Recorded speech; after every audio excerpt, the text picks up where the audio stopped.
to our northeast. And this is some of the other projects that are over in Western Australia. Now, there's a distinction between those two areas. One is magnetite in Western Australia, and that's a hard rock material. And where we are in Queensland, where you can see that green area, that used to be an inland sea, and we're from a sedimentary deposit. So there's a distinction there. And we've just come into the Geological Society down in Canberra, Australian Geoservices, and we've found out that we are now number 2 in the world for global resource of vanadium, and 31% of it is in Australia. And interestingly, we haven't developed any of these projects yet, but there's a number of them underway, including us.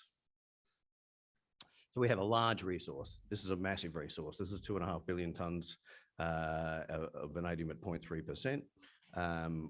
And along with that comes about 700 million barrels of oil in situ. And it's in the oil shale. You can see that core sample that's on the screen there. It's a black material. It's only about 60 meters deep.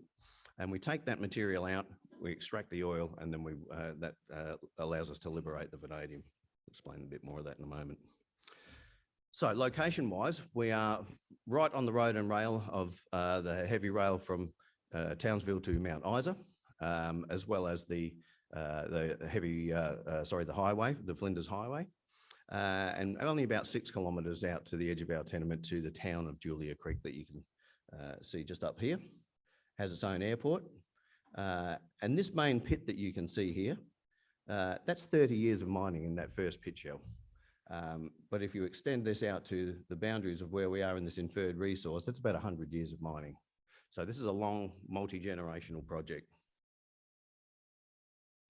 Now, what is critical? What is vanadium? Well, it's a critical mineral. It's on the list, and very significantly, because it's been primarily used in steel strengthening. And it's still quite the largest part of the market. So anything that needs high tensile steels, tooling, rail, shipping, needs a lot of vanadium in that metal. And that's been where most of the vanadium has gone globally. It also adds significantly to the strength of steel. In fact, Henry Ford was the first to use it in the Model Ts. In fact, he had the only vanadium mine in the world in Peru from about 1901 to 1952.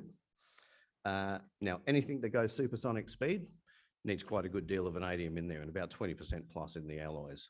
And that's why Mr. Musk, with his Falcon Heavy rocket there, can go a lot further with a lot more payload, because the width of the steel that's used in those rockets is actually 1/7 of what it was to send a man to the moon. And that's because of the amount of vanadium that's in that material.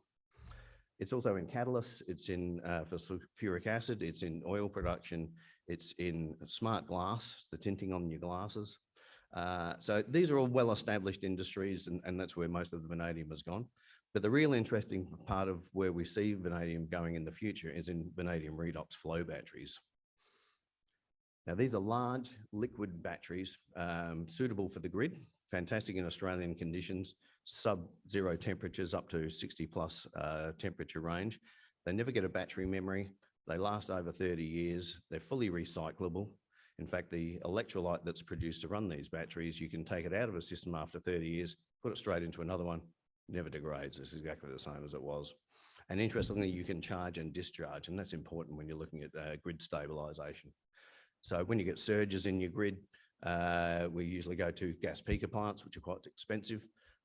These work in that situation very well. And of course, to go off grid, they prolong their long duration storage batteries. So anything excess of 4 hours is regarded as long duration. These are more your 8 to 12 hours at the moment, and they're improving all the time. So as I mentioned, we've got about 31% of the global resource. Where you see the energy storage there being 4% of the market, that is currently true. There's about 200 projects globally getting up at the moment. There's a large one down in South Australia being constructed as we speak at Yadamulka.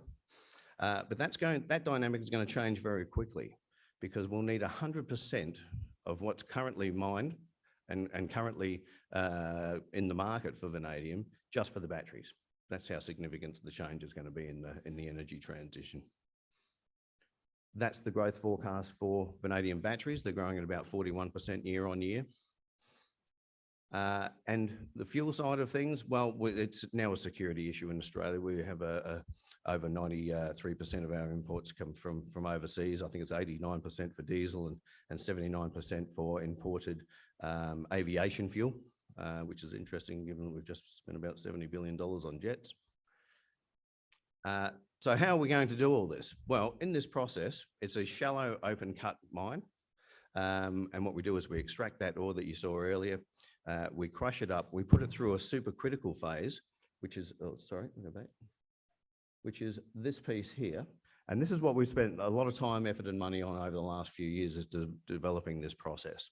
It's a closed loop supercritical process that uses a hydrogen donor solvent. So we've had to develop quite a large renewable project because of the amount of green hydrogen that we'll be producing for this process. So we use it we turn it into a solvent, and that solvent then extracts the raw oil. That raw oil comes down and is secondarily hydrotreated by further hydrogen to get us to a diesel product. But the beauty of this is this hydrogen donor solvent actually does expand the hydrocarbon chain. So you saw earlier what our oil resource was. We can get about 1.8 times of what that says is in the ground. And that's really because the way they measure it is quite dated. But the other major advantage for us there is that we then end up with the vanadium remaining in the solid material, and it has an upgrading effect. So once you've taken out the moisture and the oil and the other various pieces, you're left with a concentrate on the deck, free of mining costs. So there's a competitive advantage there. And then we extract the vanadium. We're looking at about 10,000 tonnes a day, which would be about, at the moment, it's about 8% of global output. But as I said, with 100% growth in the renewable space, it'll go up. It'll drop down to around about 4 or 5%, I'd suggest. Now, we built a pilot plant to test these theories. We spent a few years in the lab, and then we thought we'd take this to the next level of scale. Now, this is hundreds of times larger than we were doing in the laboratory, of course, and this pilot plant actually works and does what we asked it to do. So we're getting those sorts of yields on the oil. And that'll, as I say, frees us up to extract the vanadium. Now, we are in quite a remote location. So if you were here earlier and heard Amanda speaking about power in remote regions, it's a bit of a challenge. But we've been very lucky that the government has seen this opportunity and has developed or is bringing to bear, I should say, the Copper String 2 network, or the Copper String 2032, as it's known now. And that was to bring power out to the region, but of course you needed some more generation. So we had to spend some time and effort to put up, or design, I should say, a 1 gigawatt power project. So this is a wind and solar project. This is something that we've got some global developers interested in at the moment, and we've got some non-binding offers to do that project. But the real key for this, and if anyone's developing a project from a clean sheet of paper, the gear that we put out there, which is a 160-meter met mast, which measures the atmospherics, it measures the wind speed and the solar radiation at that height, because that's the height of the turbines. And the other piece of equipment was the solar equipment, which allows those two pieces to speak together. Why it's important, you need 12 months of that live data to go to a financial decision on a project of that size. We're working on some water solutions. We take a common user approach with a lot of the other vanadium proponents out there, and we're hoping to get a water pipeline built for the project. We've got some great support from government. The government is building a $75 million facility in Townsville, which is called the Queensland Resources Common User Facility. Again, this is for the vanadium users to go in there and show that they can produce vanadium at that next level of scale, at the demonstration scale. And that was originally 10 million and up to 75 million, so strong support there. Now we're doing a little bit of recycling work in the interim as part of the circular economy. We're taking the waste stream of sulfuric acid production here in Queensland from Sun Metals initially and others to follow. And we extract the vanadium catalyst that's used in the acid production. We can extract the vanadium back out of that, recycle that back and use that for battery electrolyte, and we can get about a 99.6% purity from that material. And that's something we will hope to do at the Queensland facility. So obviously our mission is to do this as cleanly and as safely as possible, particularly when you're talking about fuel production. We are using a great deal of renewable energy, and as I say, that'll go to producing the hydrogen that we need. So it's very, very clean. ESG is obviously a very strong component of what we do. And we use social swing. I see they're here at the conference here this week as well, talking about that format, and I encourage everyone to have a look at that. And here we are out with the Premier at the announcement of CopperString, and when we're announcing our deal with Sun Metals. So we think we've got the right project at the right time. It's a critical minerals project in essence, and I think you'll see the size of the opportunity here compared to our current market cap is really leaves us with a lot of growth opportunity in front of us. So thank you. Gavin, thank you very much. Did you get much sleep last night? Sorry? Did you get much sleep last night? Yeah, a little bit. A little bit seedy, little bit seedy. Now, I did not read out the rules of engagement first, so more for me. So I will hit my buzzer as our speaker stands up, and that I've got 15 minutes to speak today. How come you're so young? What are you doing down here? You know, usually we've got a sort of mean age in here. I reckon we're about 55. What's your name? Jet. Jet. Hold on a second, look at this. Jet's actually taken notes on the investment opportunity. Well, I like that. Well done, Jet. All very good people with vanadium. Small market cap, high held company located over Australia as well. If vehicle gets supersonic, lots of vanadium inside it. Vanadium is very different to lithium, probably better. Oh, and he's suddenly become the #1 shareholder. Do you know this man, Gavin? Not yet, but I'm looking forward to it. What do you want to be, Jet? I don't know. Don't know. Don't know. Okay, going to make a bit of money, Jet? Hopefully. So is this your father? Indeed. Just some random stranger you brought along who can drive you here? That's nice. So would you like Jet to keep you in the manner to which you'd like to be accustomed? That's the plan. Hopefully a little AFL career awaits, but he's got to do something with his money that he earns. So. Mate, don't do that, do that. We've got, you've all met Jackson, who's part of our team here at Vertical Events. Jackson was played for the Eagles. Okay, so they're not that great anyway. But anyway, he played for the Eagles, but now he's working here, Jet, and he makes good money. Okay, cool. That's right. Okay, so that was hilarious. How old actually are you, Jet? 12. Fabulous. Start them young. I like that. All right, back to you, back to us, back to this organisation. This man here he's actually looking pretty alive. Do you know why? He didn't stay up last night and watch the rugby. My spies tell me he went to bed early. There we go. Enough about that. Garnet is next up on stage. Now, garnet, Jet, is an abrasive material, and they use that for sandblasting, water jet cutting, and also for water filtration. And the biggest company, or the biggest producer of garnet in the world, is actually here in Australia. So these guys are pretty much looking forward to trying being #2. All right, I think that might be one of their plans. So this is an investment opportunity for you. And they're actually soon to be producer of garnet as well. The company is called Heavy Minerals Ltd, and they're joining us today to share the heavy minerals story. This is their CEO, the very fresh and alive Andrew Taplin. He's got more than 2 decades of experience in leadership. Without any further ado, would you please make him very welcome? Thanks, Chrissy, for the introduction. And Jep, please pay close attention. And if you can come past our booth, number 49, with a bit of a critique after this, that'd be most appreciated. Big thanks to Jackson also and the team from Vertical Events for a splendid day yesterday, and I'm sure that we'll have much of the same today. As Chrissy mentioned, my name's Andrew Taplin. I'm the Chief Executive Officer for Heavy Minerals Ltd. I've been working in the resource sector for 30 years, developing projects and running operations. I've had the chance to work for the majors. I spent 25 years working for Rio Tinto, worked for a couple of juniors now, and I also worked for an Australian mining contractor with a national footprint. I've had the chance to work in Australia, Canada, the US, and a couple of African nations as well. This morning, I'm going to cut straight to the chase. I will put some more flesh on the bones, but the essence of my presentation is 4 things. We're going to invest about $110 million in a garnet project. We have got a pathway to securing the majority of the CapEx required to develop that project. We expect to be operational by 2026. And the standout feature is that when we're operational, we'll generate almost $40 million a year free cash flow after tax for at least 16 years of mine life. $40 million a year free cash flow after tax for 16 years. Our market cap on Monday was $5.4 million. So I encourage you to do the numbers and have a look at what the upside potential on that is.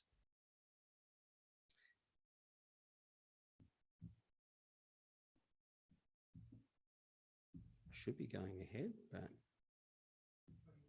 yeah, I'm pushing it.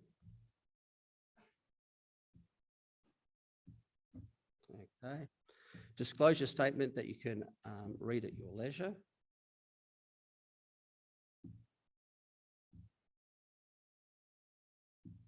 Any remote assistance possible here?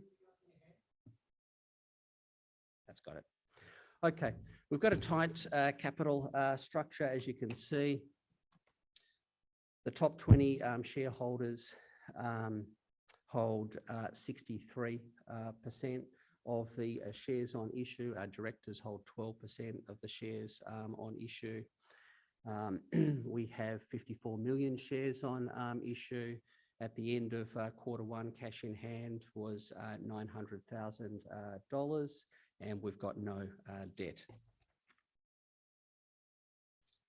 Heavy was listed in September 2021 and raised $5.5 million to further explore the 3 pieces of ground held by the company.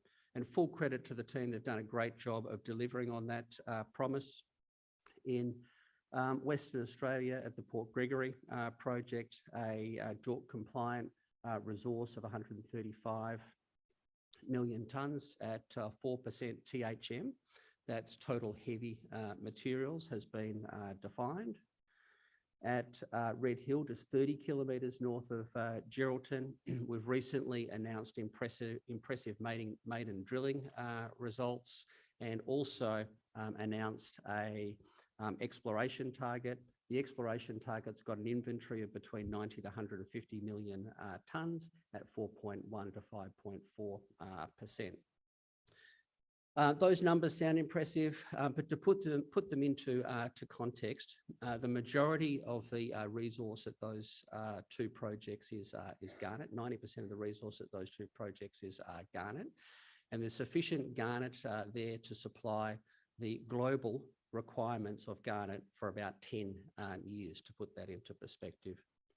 At Mozambique also, the team have upgraded the resource there from 59 million tonnes to 90 million tonnes at 3%. All of the resources are quality resources, and all would support development into a going concern mine. The numbers by themselves are impressive, but also another data point is that all of these resources neighbour tier 1 assets, long life, low cost assets. So the West Australian assets neighbour GMA. GMA have been operating 50 kilometres north of Geraldton for over 30 years and putting a very high quality garnet product into the global market. RDG, the Resource Development Group, heavily backed by Chris Ellison from MinRes, have just stood up a garnet mine, also about 50 kilometres north of Geraldton. And the Mozambican asset borders and neighbours the massive Rio Tinto project in Mozambique as well, which has got 4.4 billion tonne resource. So they're all quality assets. For the last 18 months, Heavy has been an explorer, and we're just transitioning from being an explorer to being a developer. So let me tell you a little bit more about our flagship project at Red Hill. As I mentioned, there are 4 key takeaways, and they all pertain to this particular project. We're going to invest $110 million worth of CapEx. We've got a pathway to securing the majority of that CapEx to develop the project. We expect to be operational by 2026, which is just around the corner, and the project will generate $40 million a year free cash flow after tax. The rest of the financial metrics are on the slide there.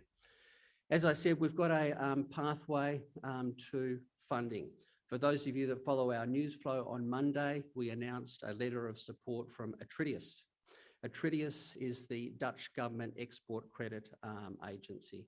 Since listing in September 21, we've been using IHC Mining for our technical support and for our study support. IHC Mining are just local. They're 20 kilometres up the road at Yatala.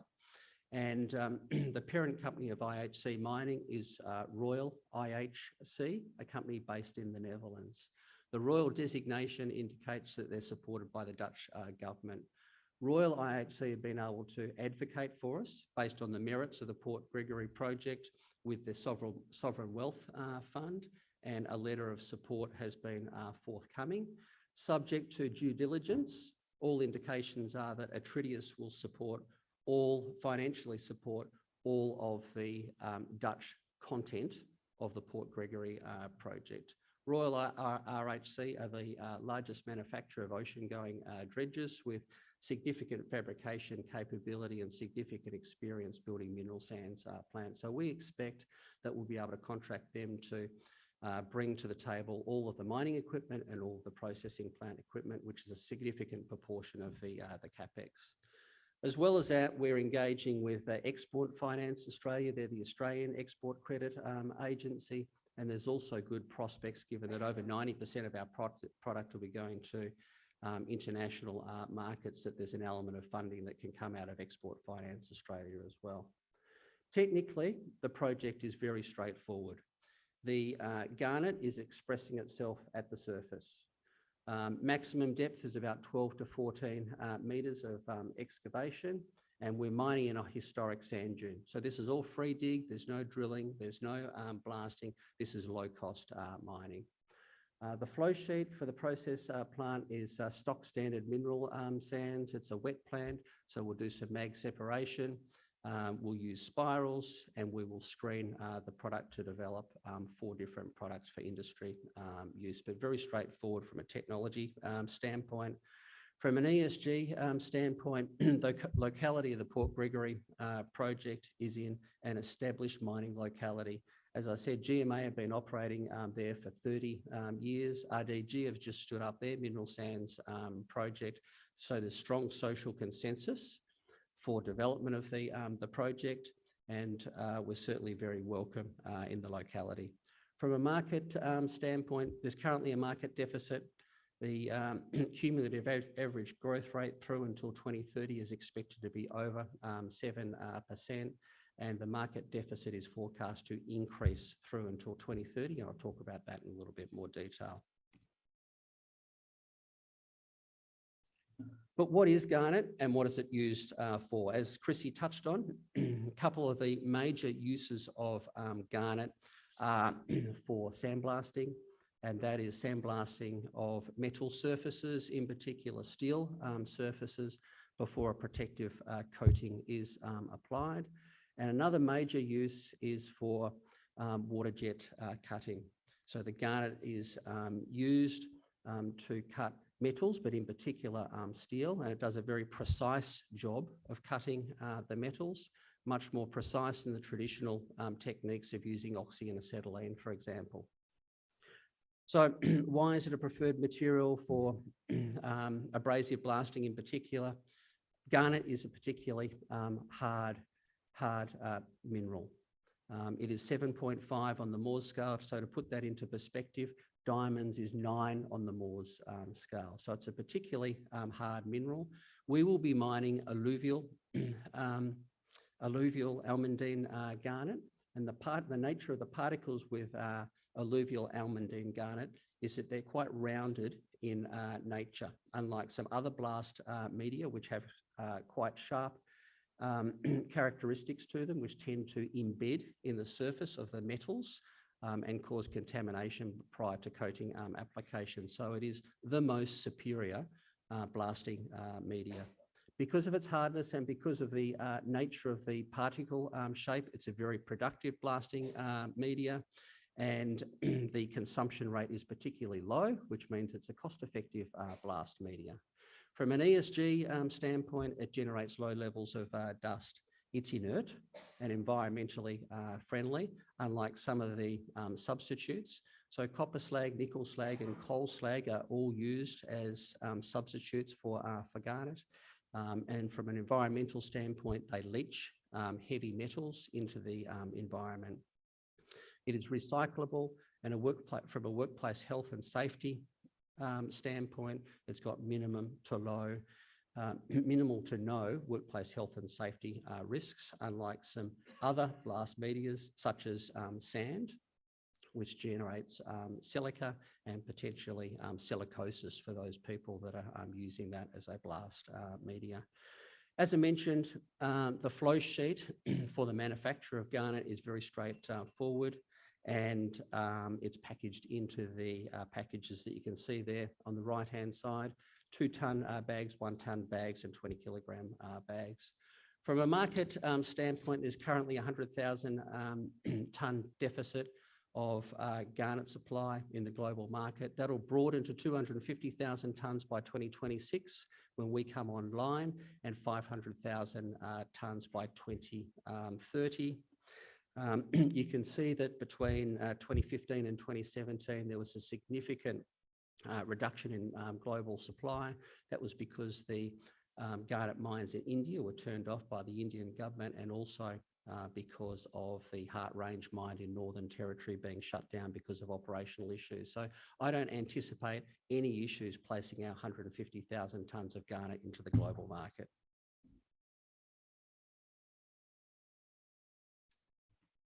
In terms of some competitor analysis, there's 2 types of garnet. The alluvial garnet that I mentioned, that's indicated with the red marks, and also the green marks is the hard rock garnet, which is less favourable because of the nature of the particles. The hard rock is mined out of the US, and also in China. The alluvial garnet is mined out of India. That market's been turned off, as I mentioned, and also Australia. Australia is the largest producer of alluvial almandine garnet. You can see some of the users there of the blast material. That's it, isn't it? 10 minutes? 10 seconds? 4 takeaways. We're going to invest $110 million. We've got a pathway to funding a large proportion of the capital requirements. Will be operational by 2026. We're to generate $40 million worth of free cash after tax. Please come past our booth. You've got to trip over us on the way there. We'd love to sign you up for our news feed. And also we've got a draw there for some quality West Australian wine. Thanks, Chrissy. Well done. Yeah. That actually, and again, my fault there, because I got distracted by this young fellow down here. So I started with my instructions, which were 15 minutes. I'd ring the bell at 2 minutes, with 2 minutes to go. I'll stand up with 1 minute, and then I'll start counting you down, and then I'll stand next to you and I'll physically say, hello, it's so lovely to see you. Now get off my stage, because we've got 23 other people that need to speak. All right, Jet, you said to me that you would give it all. Actually, you were asked to just give a quick little appraisal of that one. What did you think? Yeah, pretty good, pretty good. All over the world, they're supplying alluvial garnet and hard garnet, and it's minimal to no safety risks, and major uses of sandblasting and water jet cutting. So you're across that one. Good on you, lad. Okay, we might come back to you later on the day. We'll leave your musings. Perhaps you can choose your pick of the day for us. Right. I should go to one of our older people as well and see if they match up as we go along. James Chirnside, are you in the audience here, sir? Where's James? Oh, you're all dressed up today. Look at you. You're all very flash. So we're talking exploration next. So Dart Mining is an exploration company. They've got large tenements, and they're located along the prolific and geologically significant Lachlan Ford Belt, and they're looking for the minerals to power our future. Historically, mining in the area across their tenement, there has been gold, silver and tin back in the 1900s and the 2000s, or do I say the 19th century and 20th century, don't I? It just That's gets it, yeah. confusing. Board and management of this particular company have very impressive exploration and discovery credentials, including this fellow here. Would you please put your hands together for James Chirnside, the Managing Director of Dart Mining? Thanks very much.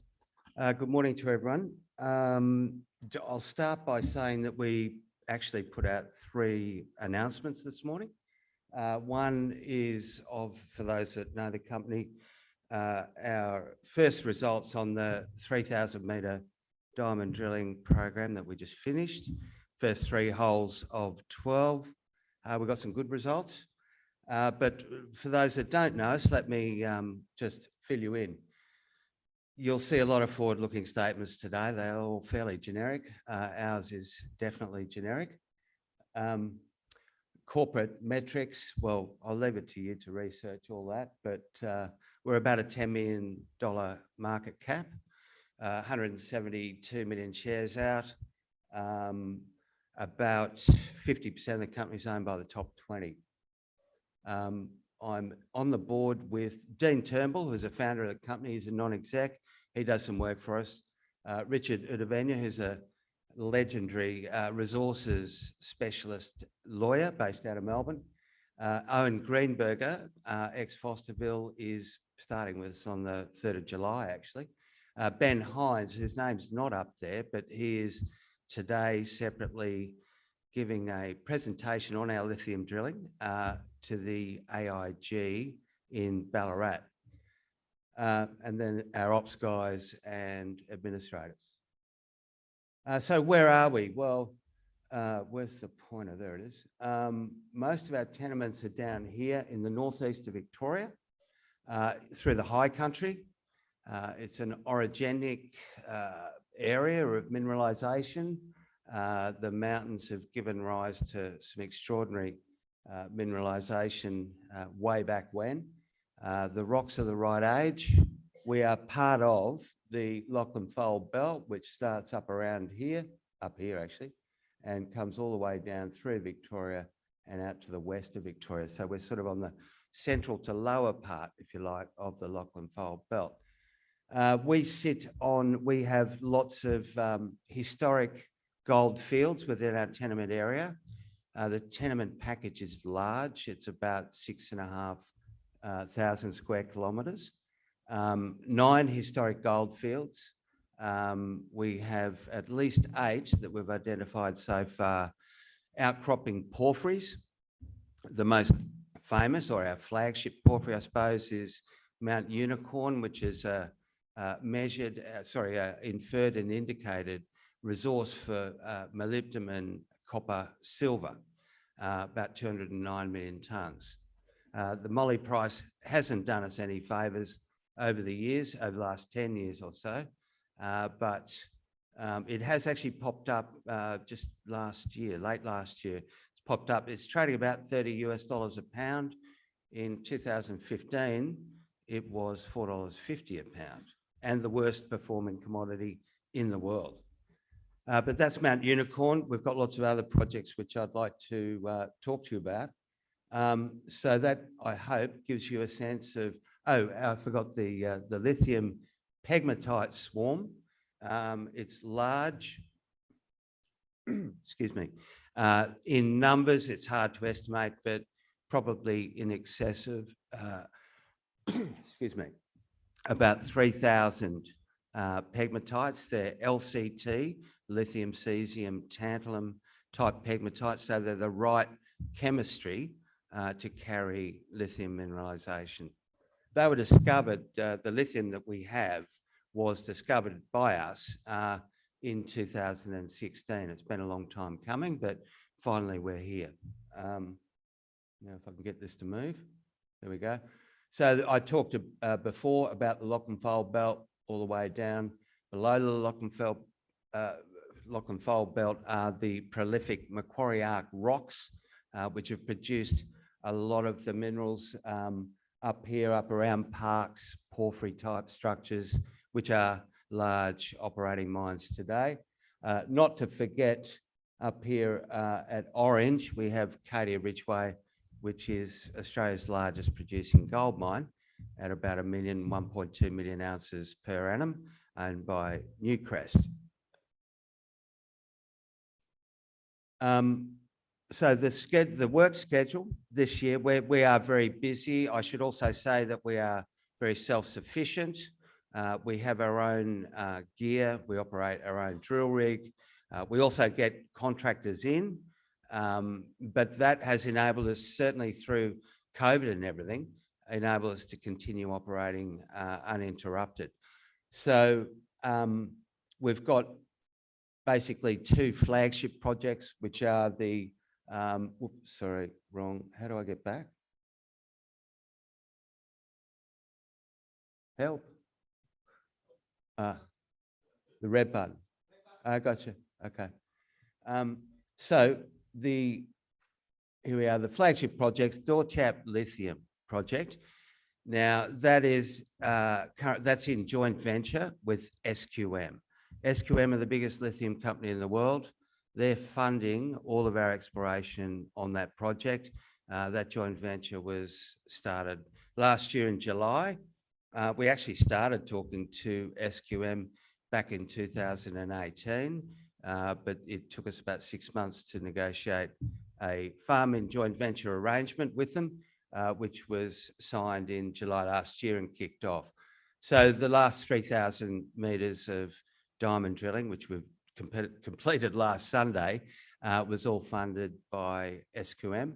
And we have a technical advisory committee set up with them where their head geos and technicians and our exploration managers and myself actually sit on the committee. We work out the proposed exploration activities and plans, and they're great. I mean, what it gives us is fantastic access to some of the very best lithium, chemical analysis, exploration techniques, and that kind of thing. So that's been a huge win for Dart. It takes a lot of pressure off shareholders. They don't have to continue funding our exploration activities, and that is set to continue. Granite Flat, wrong again. Granite Flat, which is here, that is a copper gold porphyry. We've done a lot of work on it. We've done a very large geophysical survey across it. We've taken 7,500 geochemical samples at surface. It's tough country, but it is highly mineralized, and Granite Flat is a very, very prospective project. Originally picked up and explored by CRA back in the mid-80s, funnily enough. Our other projects include a nuggety style gold thing, which is, funnily enough, out near Fosterville. It's about 40 k's from Fosterville. It's the only nuggety gold project that we have. We just completed a big LiDAR survey across that showed up about 4,600 historic workings, all along a very predictable line or strike.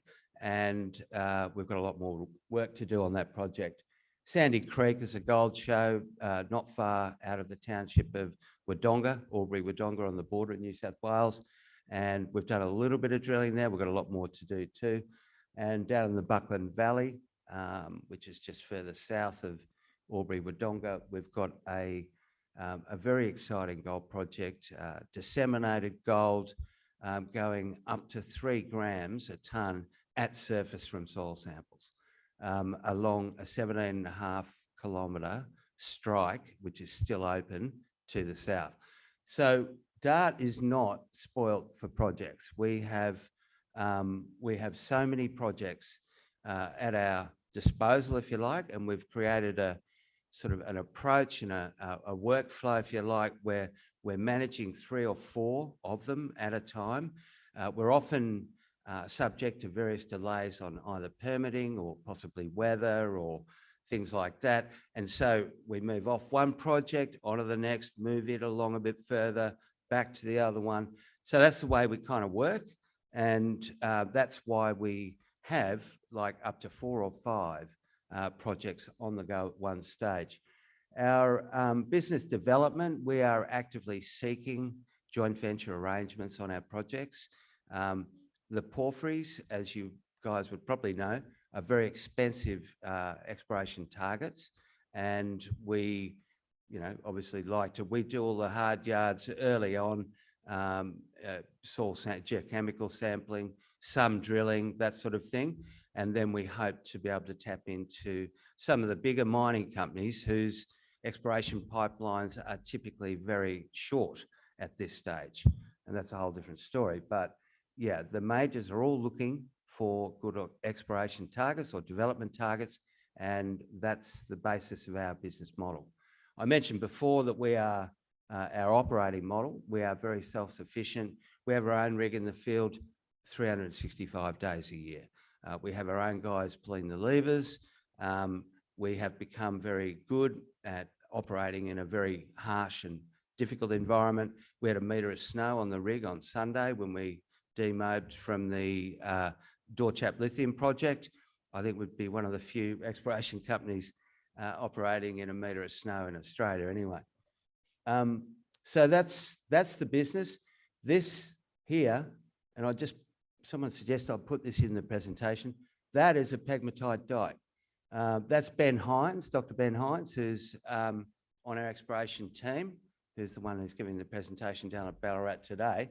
And this is a spodumene, large crystal pegmatite dike. You can see they're very difficult to pick out from aerial surveys. They were quite challenging. But what has helped us enormously, not only on the Dorchap Lithium, but the Rushworth Gold, Buckland, are LiDAR surveys. So the LiDAR sees through the canopy. It's accurate to within about 50 mil. And so we can get incredibly accurate topography. We can see patterns of disturbance, if you like, through historic workings. And God bless them, CRA back in the 80s put in about 60 drill pads at Granite Flat, and we're able to identify all those. On top of that, we've got old tracks that we've identified and stuff. That has significance because it means we don't have to pay to clear them through vegetation offsets. So LiDAR has been an enormous benefit to us. And just that's a bit about SQM quickly. So 50-50, SQM can earn up to 70% on our Dorchap Lithium project by spending $12 million. And then from that point, it's dollar for dollar. The way we look at it, $12 million will get us to a point where we've either got a development asset or we walk away. And so if we've got a development asset, it will be hopefully imminently fundable at that stage. That's a little bit more on the project. We're around the corner in the booth. By all means, please come and talk to me. There's Granite Flat, some of the geophysical survey we did, that sort of thing.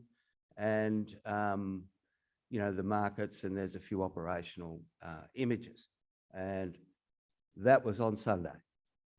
There's the driller's camp, and that's the track in. Here's some lithium core. That's a DDH1 rig. That's Dart's rig, water truck, lithium core, etc. I'm out, right? Thank you very much, everyone. Good to see you. That was great. Thank you so much. And that could explain why I couldn't find you this morning, because I went up twice to Dart and they're actually located up near the barista. I saw the black backpack, but no you. So you're obviously very busy. Thanks for sharing that with us.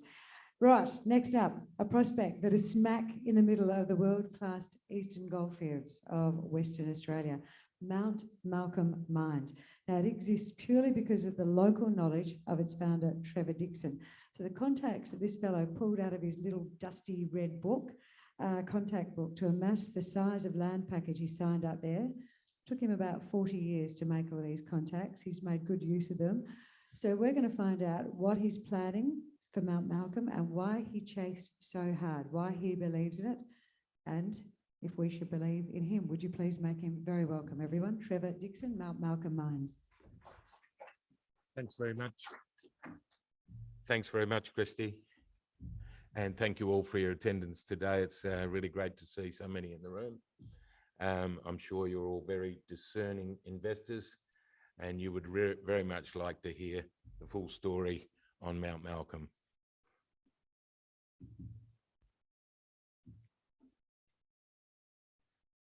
What I'm here to tell you today, in the next 14 minutes, is a bit of detail about how we've put this together and why we've put it together.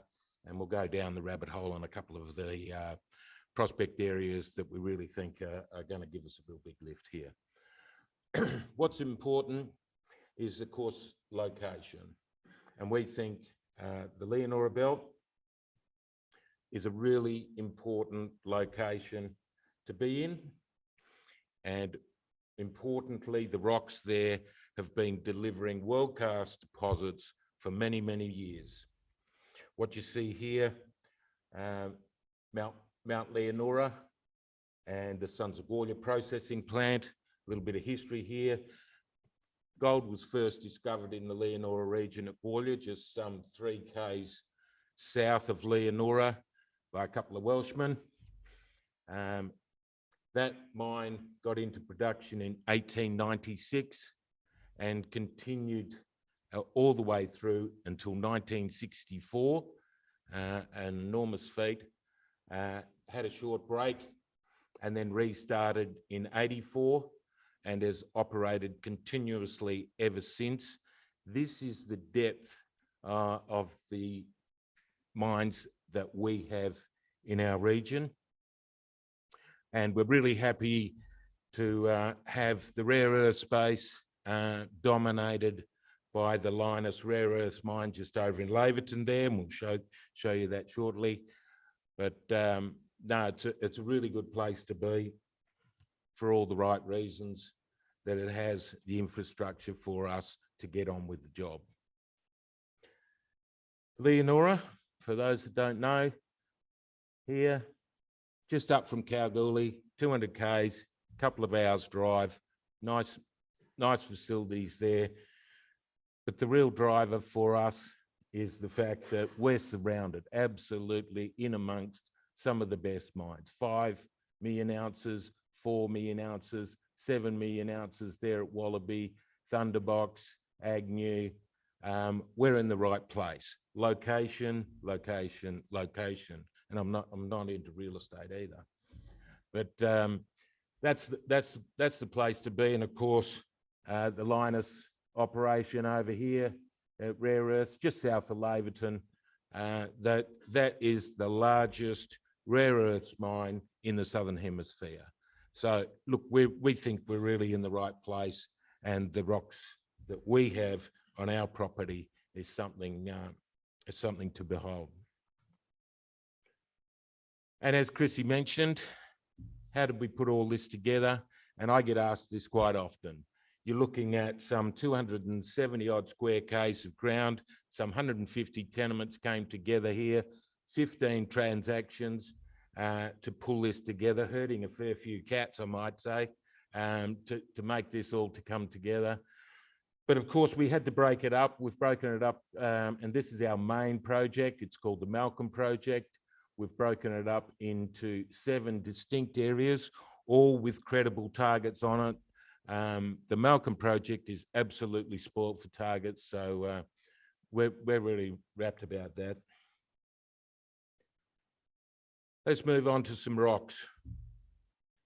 We've put together a detailed geology map. It's still a bit of a work in progress, but what you're seeing here is the Keith Kilkenny lineament. You saw that on the previous slide there, and that runs for 30 k's up through our property. This is why it was so important to me to get the right rocks for our business. And we certainly have them. Metal fertile intrusions, short geology lesson here, folks. That's the red bits. They come in hot from underneath. They intrude the existing rocks that are there. In those rocks are mineralizing fluids, chemical soup, if you like. And they form in the structures, and it's those alteration fluids and the structure that you have in your rock units that deliver the deposits. There's your quick geology lesson. And of course, we've also got, we're in amongst the copper zinc terrain, Teutonic bore, Bentley Jaguar, very high grade base metal deposit there. We're certainly in the corridor for that, and our business is chasing that. We have an excellent exploration manager, Dr. Tony Roach over there. He's working with us to identify what we need to work out to make this and our business work for us. Rare earths, why not look a gift horse in the mouth? Here we've started our work. We've established already a 4-kilometre strike. Results comparable to the local industry or our peer groups. So it's coming together for us. It is early days. We'll drive down a little bit on that shortly. There's our rare earths environment. Mount Weld over here, the Malcolm project. We've got the Mount Azra, and of course, Marquee there doing some work with rare earths in our district. So that's an emerging district. It's only just beginning here, and Mount Weld is a leader. How are we going to make this happen for you folks? Is through a detailed, methodical work to the plan, pull it all together via these steps that you see on the screen today. Pretty much exploration, mine development 101. Bit of a pathway to that, high-grade gold values, get the preparedness happening, bit of a time frame there for us, and on this scale, we see value coming into our business as we work our way up the value chain for our members. Again, stepping through the depth of the portfolio, target generation, prospect identification, drill targeting, drill testing, mineralisation continuity. This is what we're all about. We're about exploration company 101, and we're going to walk the business forward with that depth of targets that we have in amongst our portfolio. We're going to drill down now, down into Calypso, Malcolm Mining Centre and Malcolm Dam, and give you a real feel for the work that we're getting in amongst there on those particular prospects. So they are 3 of the 7 at the Malcolm prospect. So we're going to do a bit of detail on that. Yes, it looks like a whale shark, but it's not really. What we're showing here, porphyry intrusions here, that's your metal fertile intrusion coming into this system at Calypso, and shear systems then depositing ore materials for us. And this is our flagship.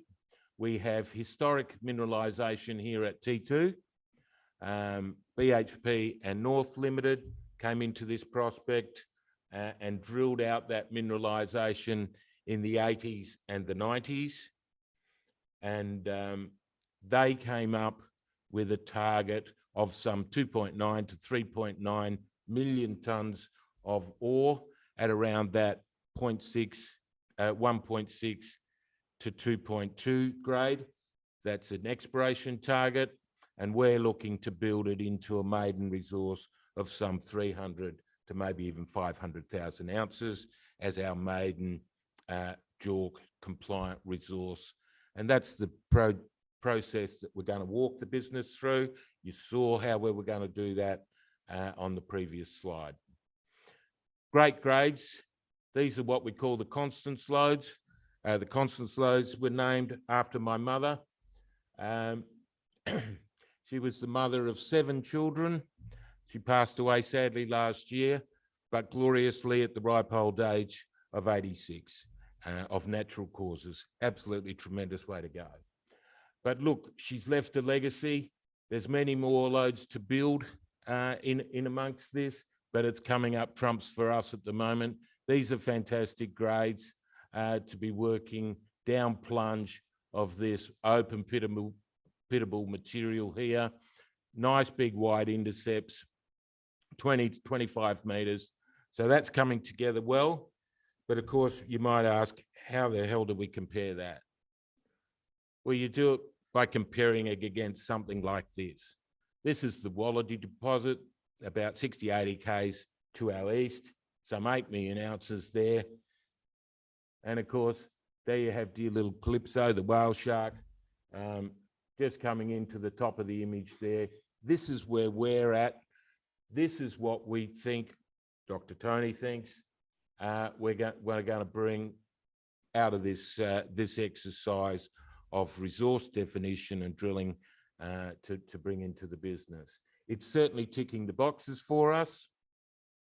Calypso is a porphyry dike, that intrusion, conglomerate host rock, magmatic hydrothermal alteration, shallow dipping forming the shear systems there.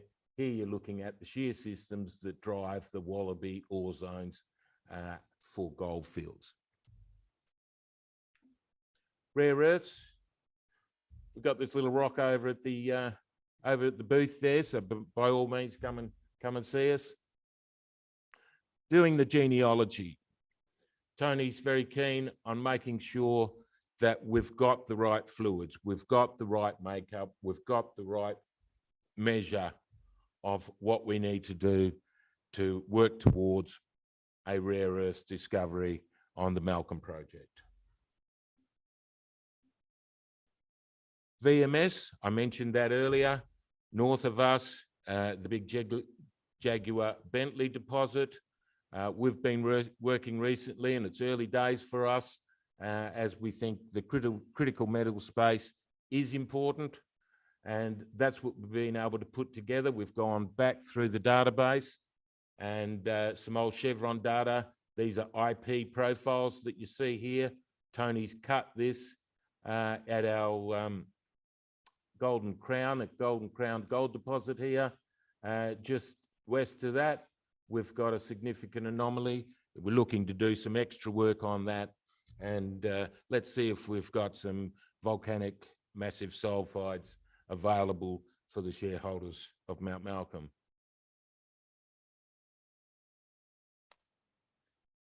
There's our team.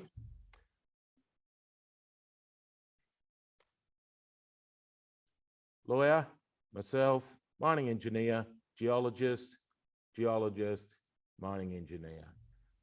There's some stats. This is our corporate side. Here's our stats. Very modest market cap, worthwhile you investing, tight register, and that's it. That's our breakup there.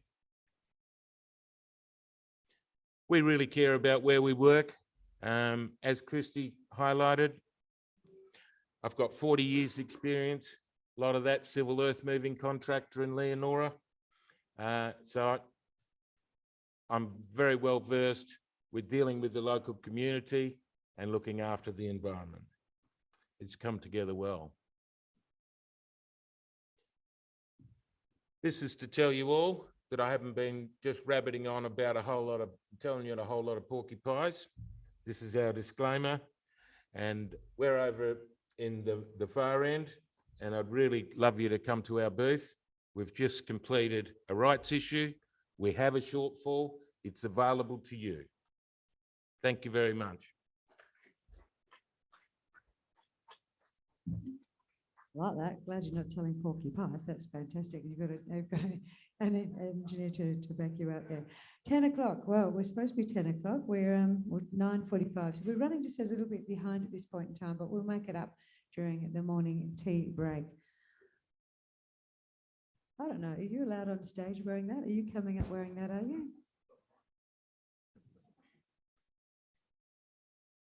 Is that hand knitted? It is.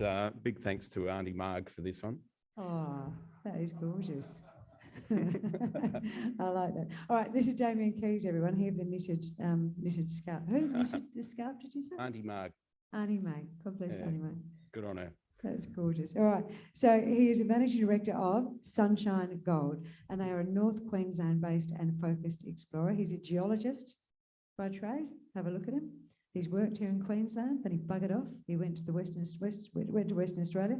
He was involved in a couple of, little players over there. I think what we have, maybe Silver Lake Resources, Black Cat Syndicate, Spectrum Metals. He knows what success is. But he has returned very happily to the land of mud crabs, barramundi, and rugby league, and Auntie May's homemade scarf to set up Sunshine Gold. Will you please make him welcome, everyone? Thank you, and thank you for the warm welcome. So I'm here today to talk to you about a recent transaction that we've just made, which is really going to transform the business within Sunshine Gold, soon to be Sunshine Metals at tomorrow's EGM. Standard disclaimer. A quick snapshot. We won't dwell because it's as per the rest of the market, it's not a particularly pleasant story over the last short while. But we have got a market cap of about 15 million and significantly cash in the bank, and directors have tipped in 3.2 million of their own cash into this venture. So we are very serious and committed to the ongoing development at Sunshine. We are proudly Queensland-based, Queensland-focused gold and base metal explorer. And as Amanda said at the breakfast this morning, there's days where it's always good to be a Queenslander, but there's days where it's particularly good. We've got 4 projects. We are active and highly active in 2 of those projects, being the Ravenswood Consolidated Project and the Triumph Project. We do have a copper project and gold tungsten Hodgkinson projects, and we'll be looking to divest those in due course. And the core focus is on Ravenswood and Triumph. We are based out of Townsville, so a head office in Townsville, one of a handful of companies with an ASX base in Townsville, which means we can be on site on our tenements in an hour and a half. We're highly active. We've drilled 35 kilometres of our own drilling. I'm going to tell you about another 6 kilometres of drilling that we've inherited, which is highly already yielding results. And we have got leverage to multiple high-value metals. And importantly, I'm going to tell you about the transformational transaction at Ravenswood Consolidated. The leadership group, and apologies for the mug shots at this time of morning, but you'll find Paul Chapman at the booth as well. Experienced team have been there for quite a while through the resources sector, all around Australia and the globe, project development, acquisition, and operations experience. The field team, give the guys a plug. They're out there, out bush day in, day out. Currently got them chained to the core yard, logging 6,000 metres of diamond core, ably led by Matt Price, our exploration manager. So Ravenswood Consolidated, you can see 3 different colours in the lease holding, and that represents our accretive transactions within the district to produce a really dominant land holding in highly prospective tenure. The district has produced over 20 million ounces of gold and 14 million tonnes of base metal and gold VMS ore, so volcanogenic massive sulfide. We've got a resource with this recent acquisition of just under 5 million tonnes at 12% recoverable zinc equivalent, which is a fantastic base to move forward. We've got a small gold resource that's emerging and certainly has significant upside potential. And importantly, there's significant infrastructure around the project. So we've got our Townsville head office, there's zinc and copper refineries in Townsville, and there's road and rail that passes through the project out to Mount Isa, where Glencore operate a copper and lead smelter. So we have built this portfolio at Ravenswood over 2 years. We've done it for under 4 million cash, and we've built a substantial resource base. And importantly, we've built an excellent exploration portfolio in the district. Started with the Ravenswood West project. We've got a fantastic suite of porphyry targets through there, where we've got an exploration target already built in. The Lighthouse project, which we farmed into at the start of the year, no cash outlay, but 2.2 million in spend over 3 years. And significantly, this Greater Liontown acquisition, which adds the polymetallic resource for just over $3 million cash, and there's 2 milestone payments. So the portfolio now looks like this. The white dots represent base metal targets. The yellow dots represent gold targets. We will focus our efforts initially on the Liontown and Liontown East area, just to the north of the historic highway reward mine, and growing the plateau area. The Liontown acquisition came out of the administration of Red River. We've picked up all the exploration assets, not the production, not the mill. So we don't wear any care and maintenance or any environmental rehab liability. It does give us 80 kilometres worth of the prospective Mount Windsor volcanics, highly prospective for these VMS systems. And we're going to touch on the resource growth potential in Liontown itself, but also one of the most exciting prospects we've got on our books at Coronation. This is a long section of our resource at Liontown. It's multiple stacked lodes. In the footwall of this system, we move into copper gold rich domains. And you can see there's big gaps in the resource, limited by how much drilling there is. And those gaps certainly aren't barren. The drilling that is there in the main gap zone between Liontown and Liontown East, we've got 1.75 metres at 50% recoverable zinc equivalent. So we're confident the metal's going to be there. It's just a case of drilling this out. When we bought the project, we reviewed the database more and more and realised there was 6,000 metres of diamond that had just been completed by the previous owners that was unreleased to the market. And significantly, this 6,000 metres saves us about at least $1 million worth of drilling and about 2 to 3 months worth of drilling time. The resource drilling is infill and extensional, and will be used in a resource update later on in the year. And significantly, there are some cracking numbers coming out of this already. So this is the best free kick we've had, 8.1 metres at 10.7 grams gold and 3.7 metres at 6.5% copper, highlight the copper and gold potential within this VMS system. So although we report in zinc equivalent, it is the dominant metal in terms of value, but there is significant copper and gold upside. And that extends out to nearby. So just 1 kilometre to the west of the main Liontown resource, the footwall is called the Carrington, the gold rich footwall. These are gold intersections, and you can see 1 kilometre to the west, we've got 33 metres at about 2 grams from 12 metres depth, and another 17 at 3 from 20 metres. There's sparse drilling in that area. We think we can make a big impact very quickly with shallow drilling. Coronation, this is the one that keeps me up at night. This is the one that gets me excited as a geologist. It's the highway reward mine was a historic mine, mined largely in the 90s.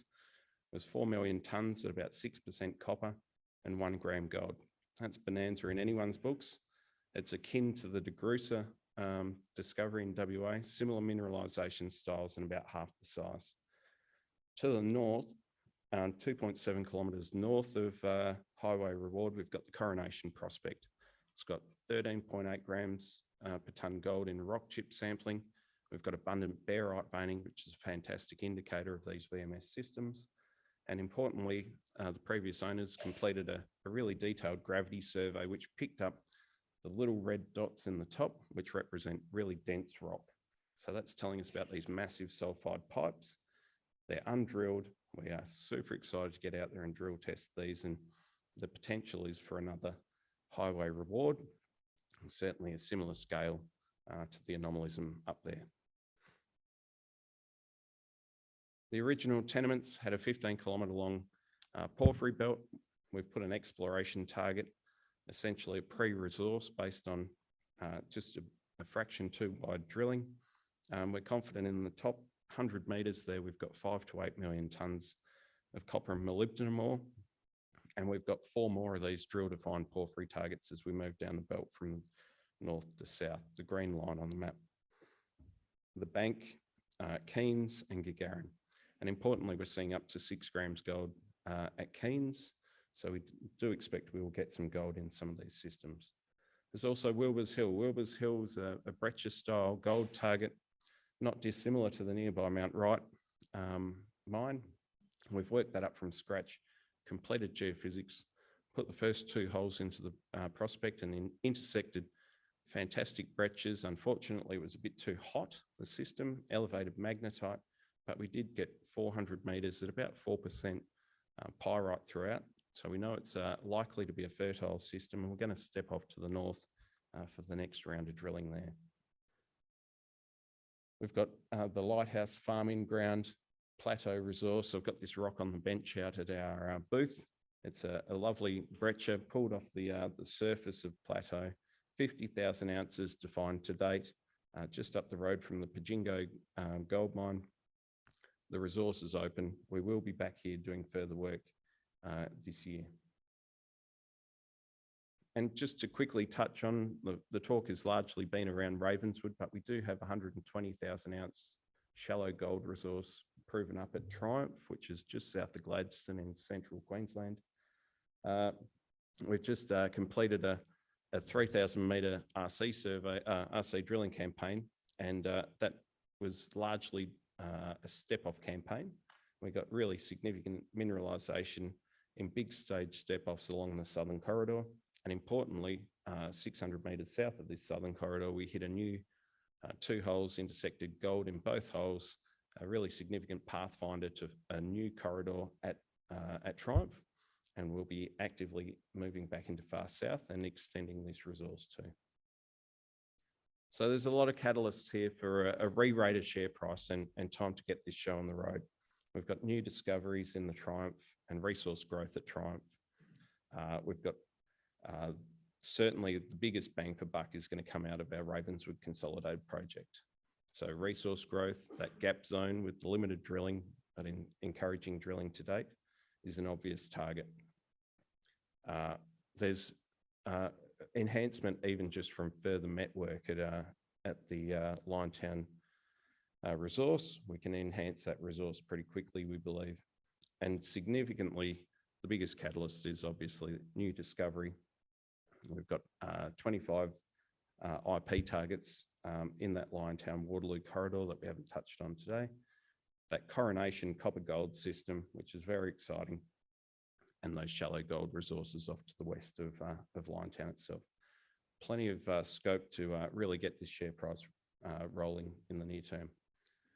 So in summary, we're Queensland based, Queensland focused, set up in Townsville, in fantastic underexplored districts, and that 35 kilometres of our drilling and another 6 that we're active on at the moment will form the basis for plenty of news flow in the near term.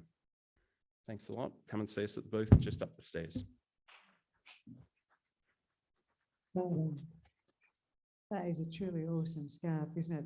And just a reminder to you that we are doing a very special draw just before morning tea this morning. You need to be in the room though.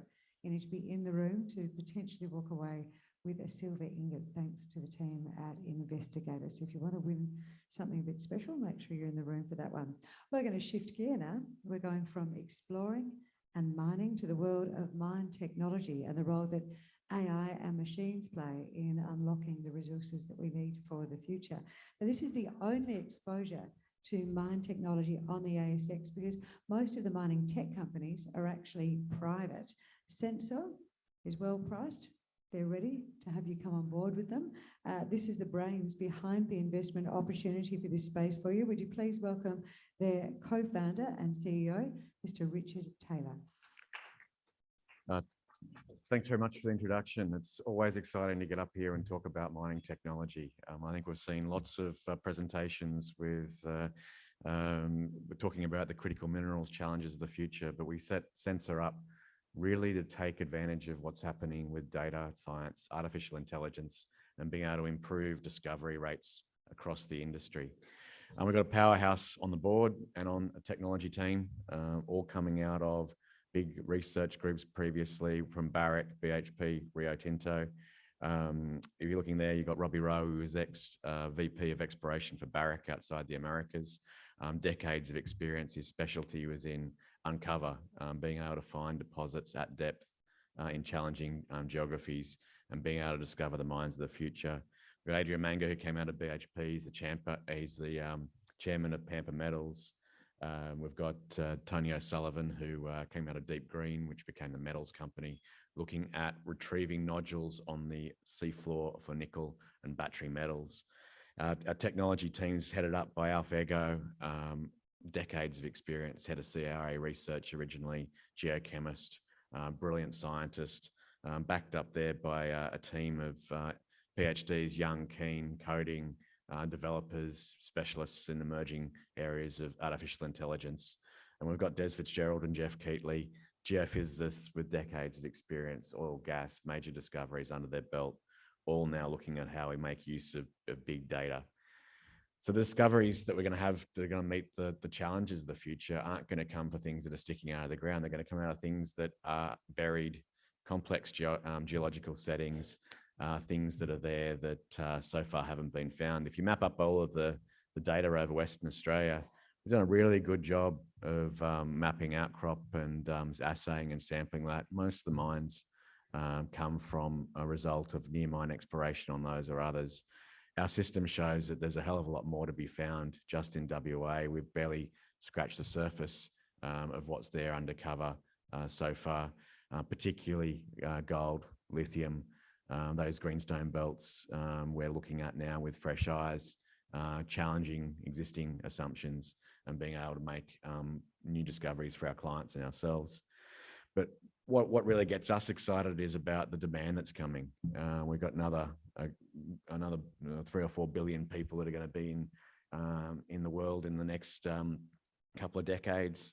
The changes of living standards in developing countries and energy intensity of those industries, all coupled with the energy transition away from hydrocarbons towards battery and electrification of those areas. And I think there's a few references this week to the IEA report. We looked about just how many new mines we're going to need to meet the base case for energy transition. You're looking at 17 new tier 1 cobalt mines, 50 lithium mines, 60 nickel mines, and our rates of discovery and particularly major new mines, we're looking at 1 or 2 a year. At the current rate and with the current technology, we're not going to be able to meet anywhere near the battery metal requirements to make things efficient for us to transition to that new economy.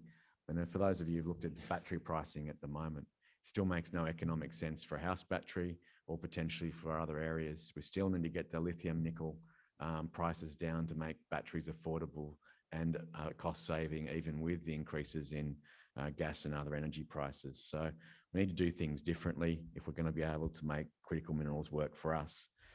At the same time as demand's going through the roof, a bit of work that's been done by an expert called Richard Shoddy in Minex Consulting looks at the fact that we're mining lower grade deposits, mines are getting deeper, they're becoming more challenging and they're moving more waste.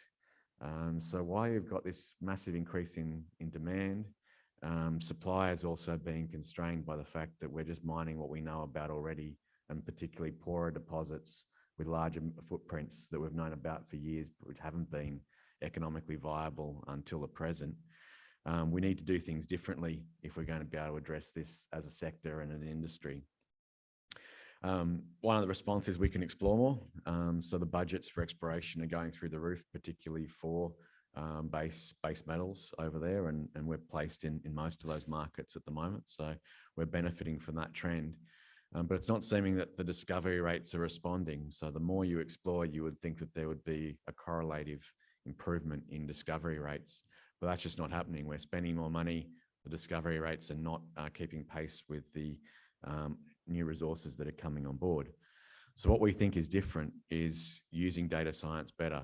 And I think if you know much about the geologists and how they've kept data, many geologists like being out in the field, and being trapped behind a computer is not something that necessarily attracted them to that career to begin with.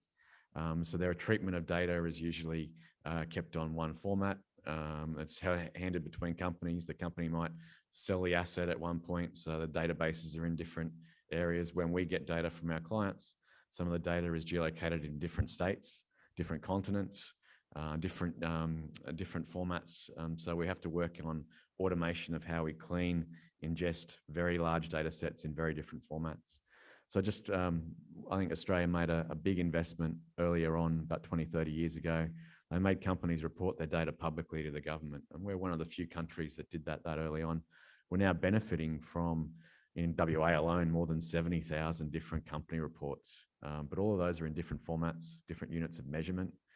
When they report to government, they use 2,500 different ways just to describe gold.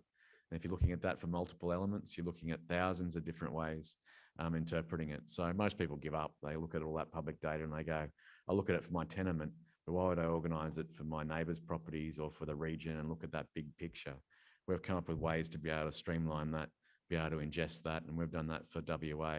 We've done it for parts of Queensland. We've done it for New South Wales and South Australia. Now you can seamlessly get access to that information through our data platform called the SDC platform.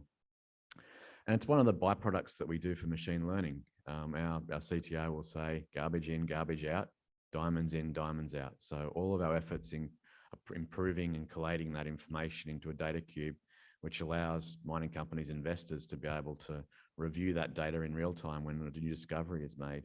All of that is important to make a machine learning, artificial intelligence, be able to make good pattern recognition activity. Those of you who've played around with ChatGPT, you'll know if you ask it a question where it's got lots of different ways of being able to search the internet for reference. So if you want it to write a job advert for a receptionist, it does a really good job of that because it can find thousands, maybe tens of thousands examples of job adverts for receptionists. If you ask it a very obscure question about an anomaly in some area, it does a very poor job of being able to answer that question because it doesn't have a training data set. So that's why we've spent all our time and energy putting together this data platform. We have some software tools that are, I guess, world-leading geoscience information that we're selling to many of our clients and utilizing the data that we've put together to be able to analyze information differently. So how does the artificial intelligence work? I always get asked that question because there's always a deep skepticism about letting the computer do things, whereas a human could be in behind it. When you look at geology, it is a pattern recognition exercise. A geologist goes into the field with the knowledge of the deposits they've seen or studied, or their professor talked to them about. That's their training reference data set. The information they collect on a tenement, that's the data, that's their platform that they're searching for. They're trying to align their experience with the data that they're seeing.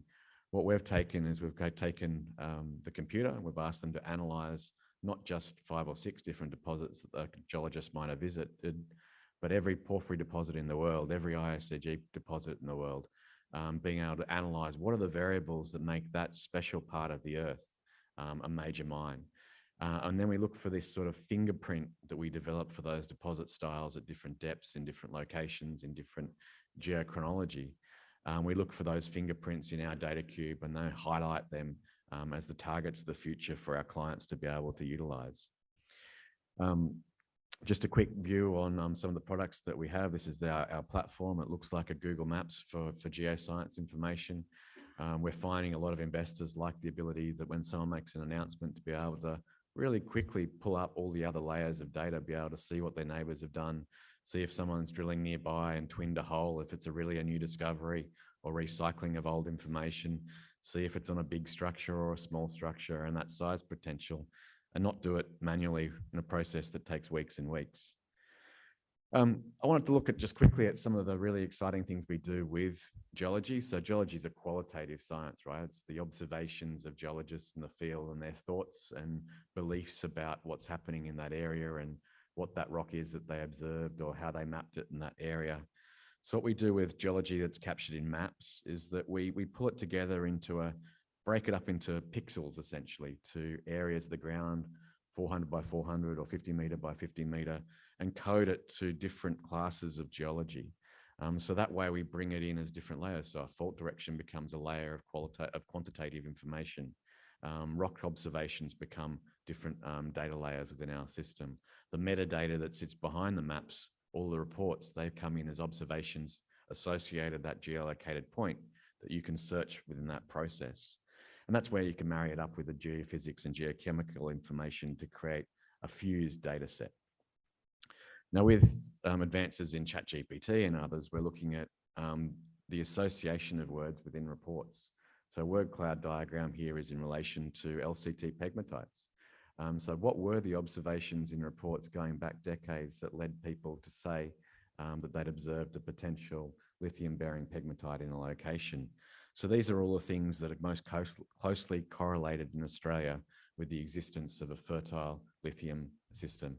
And we can apply that sort of data-rich understanding to say, where else have there reports that exist like this and these factors that are previously unrecognised by industry or by our competitors?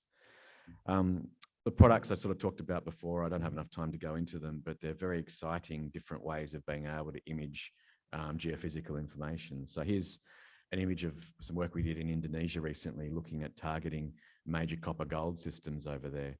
You're used to seeing images that have lots and lots of noise, lots of colors, etc. We're blowing away that noise by using machine learning approaches to noise reduction and really highlighting those hot zones in the depth that pull together targets for drilling and make it easy for people to review that data. Another case study is Julimar, the famous chalice discovery that turned a 20 million explorer into a multi-billion-dollar company. This is airborne EM technology. So that discovery was made by analysing the bottom picture, which is retail geophysical information. Airborne EM only works down to 300 metres, and most of the noise in that lower image contains no data or information. We're able to be able to highlight the two parts of the ore body in the chalice thing when those dots towards the centre, those white hot zones, and you can't infer that it's cut off at that level. That's just where the signal no longer carries any valid information. The rest of it is just distraction from that, so we can focus our clients into those areas. We've pulled together portfolios for companies. So Deutsche Rostoff is a lithium company or oil, gas and lithium company looking at improving their battery credentials in Australia. They said, come and find us 8 projects near major lithium producing assets, pull them together into a joint venture for us. And we were able to realize that lithium and gold occur often co-located together. Many of the presentations today talked about greenstone belts and lithium being there. We know that's the case because it's about 1.8 kilometres from where the gold is to where you'll find the lithium, which is the last exhale of that event that created both areas. Many gold companies can't take advantage of this opportunity, but we've been able to unlock value for our clients by doing it that way. Just quickly, strongly cash growing company. We're going to about $5 million in commercial revenue, about $2 million in government revenue at the moment. That's growing strongly. June and December are our biggest quarters, and you can see the strong increase in revenue over that period. We've only got about a couple of hundred clients at the moment. You can see we're in between that second and third growth diagram at the moment. There are 4,000 companies that we hope to bring on board to our books in the future. We're poised for growth. We're tightly held, market cap of about 20 million at present, 72 million shares on offer. We've just completed a capital raising SPP and placement, raising 1.5 million, and excited about where we're going to be going and growing that area. So think about mining technology. It's outside the box, but it's going to be the future. So let's come and see us at our booth. Thanks very much. Right on. Thank you so much. For those of you who wonder, why doesn't that lady say thank you straight away? She's particularly rude, those West Australians. They don't have good manners. It's because what we're doing is we take that presentation and we clip it and we give it to the ASX. So if you've got my name commentary over the end, the ASX aren't particularly fond of that, are you, ASX, if you're listening? So that's what we're doing. Right. Look at this fellow striding up here. He is one. Are you a hero? If you pick up on your chairs around the place, you would have seen these flyers. So have a look at these flyers. So everyone likes to do things a little bit more, a little bit differently.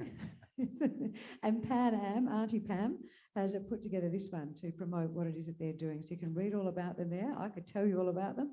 I can tell you that they have the most advanced lithium project situated closest to one of the largest electrical vehicle manufacturing hubs in Southeast Asia, that they've just announced an MOU with VinES Energy Solutions, which is a really important step forward for them. Or I could let you read this graphic novel 101, And listen to this fellow here. This is Paul Locke, and Paul is their managing director. Would you please make him very welcome? Thanks. Okay, so I suggest you listen to Veronica, but I'll get started. That was a great talk. I've got an interesting point. We do a lot of work in Southeast Asia, and we've visited geological libraries. And one, they'd never seen a foreigner in the library before, which for us is fantastic because it's all fresh. So I like the SensOre stuff, but when everyone's looking at it, it makes life a bit harder. Anyway, a little bit about Pan Asia Metals. And what I'll do is start with a little bit about Asia. So it's not really well understood what's happening up there in Southeast Asia, or Asia, which includes India and China, and Southeast Asia is the largest auto producer in the world. Just over 55% of autos are produced in that region, and that's going to flow through to electric vehicles. In fact, it's probably going to grow because there's 3 billion people in India, China, and Southeast Asia. It's got a big, young population moving into the middle class. And over 90% of bikes and three-wheelers are manufactured in Asia. So if you've been to Asian cities, you'll see there's a lot of motorbikes around, except Myanmar where they banned them. But there's a lot of motorbikes around and a lot of three-wheelers, particularly in China and India. And this is a massively big emerging EV market. I just read this morning that a Chinese manufacturer is manufacturing a bike with a solar cell on it and it's self-charging. That's pretty interesting. And costs. So this is a really basic structure of a lithium conversion facility outside of Asia. And you can see that it's assuming the total cost is $100, $35 or 30%, 35% is reagents, so all your inputs other than lithium. 35% is energy, 15% labor, and 15% just odds and ends. So in Asia, our reagents would be about 15% lower because that's where all the reagents come from.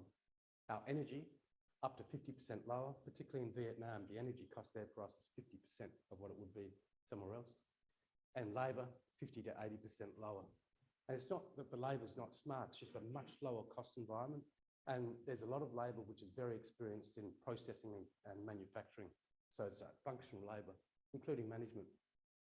What this means is that to operate up in Asia is a lot cheaper. So you get certain advantages. And that's why Pan Asia Metals is up there and looking to go downstream. It's the cost environment, makes you more competitive. So we had about 33% to the bottom line. Cash goes straight through to the bottom line. And that's the advantage. So where we are, we've got two projects or two initiatives. In southern Thailand, we've got the Rionket project, which is a concentrate through to CAM initiative. Our projects are well progressed. We'll be producing pre-feasibility studies this year, and in fact be lodging for mining license applications on the two prospects later this year. And then to the north in Vietnam, we've got an MOU with VinES Energy Solutions. It's a battery manufacturer, manufacturing batteries. Its sister company is VinFast, which is shipping EVs to the US as we speak. There's a lot of companies working in the environment, all the key brands. There's battery facilities and EV manufacturing facilities being operating and being built in all of the major Southeast Asian countries. So what we're seeing is a movement from North Asia, from China, Korea, and Japan down into South Asia, a lot like the tiger and cubs dynamic back in the 70s and 80s. 4 key points about Pan Asia Metals. We're the only battery metals company operating in Southeast Asia with licensed projects and with JORC resources for lithium. Our Rionket project comprises two key prospects, the Rionket prospect to the south, the JORC resource, and the Bangi Tum prospect to the north, with a good, healthy exploration target, and that's being drilled out at the moment, and that'll be moved up to a resource later this year. 3 is that we're moving past concentrate. We're not stopping at cathode lithium carbonate. We're moving into cathode active material. So what we want to do is use our lithium carbonate or hydroxide, JV with a knowledge partner with experience in producing CAMs, and get ourselves into the chemical part of the supply chain. And 4, management and board owns a big chunk of the company. So every time the share price goes down, we feel it. We feel offended. Right, so just to recap, 2 key projects in Southeast Asia, Rio and Ket to the south, in southern Thailand, about 40 minutes out of Phuket. Slightly undulating, agricultural country, a lot of old tin mining happened there. In fact, it was the 2nd largest tin producer in the world behind Perak in Malaysia. And then in Vietnam, our MOU for a standalone lithium conversion facility with Vin Energy Solutions. So on Vin Energy Solutions, the objective here is to build a lithium carbonate conversion facility. We'll start with third-party concentrate, and then we're looking at opportunities right now for our own spodumene supply, and that'll come in either to feed that plant later or for a second train. This project will be delivering a PFS in about 2 months. It's well progressed. When we announced this MOU, we actually sent RFQs out. We're in discussions with certain parties for an EPC contract. So basically they'll construct and deliver an operating plant. We expect our CapEx to be substantially lower up where we're operating.